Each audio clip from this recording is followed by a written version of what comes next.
ભારત દેશના સ્વચ્છતા સર્વેક્ષણમાં વડોદરાનો 18મો નંબર આવતા વિપક્ષે ટોણો માર્યો। એક સમય વડોદરા સ્વચ્છતામાં દેશનું નંબર 1 શહેર હતું, આજે 18મા નંબરને પણ લાયક નથી।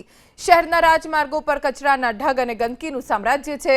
પ્રતિવર્ષ શહેરમાં 235 કરોડનો સ્વચ્છતા અભિયાન પાછળ ખર્ચ થાય છે, જેમાં સફાઈ, ડોર ટુ ડોર કચરો ઉઠાવવા સહિતની કામગીરી થાય છે। શહેરીજનો પાસેથી વર્ષે દિવસે 50 થી 60 કરોડ ફક્ત સફાઈ વેરાના ઉઘરાવવામાં આવે છે, છતાં આજે શહેરીજનો ગંદકીથી પરેશાન છે। डोर टू डोर कचरा कलेक्शन की गाड़ियों होय साथे अनेक कॉन्ट्राक्टरों ने चारे चार जोन में कॉन्ट्राक्टो आपी देवामां आवे, परंतु कॉन्ट्राक्टरों ने ओनली पेमेंट पाडवी देवानुं, परंतु एनी जे चकासणी निभावणी जाणवणी जे पण जे आवतुं होय छे ए तंत्र कोईपण जातने तमाम रीते निष्फळ साबित थयुं छे। अने वडोदरा शहेरना मेयर होय, कमिश्नर होय, चेरमेन होय, तमाम लोगो ओनली एसी केबिन में बेसवानुं, एसी गाड़ी में बेसवानुं, परंतु स्वच्छता क्या जग्या पर नथी जळवाती तेनी पण जात तपास करवानी जरूर छे।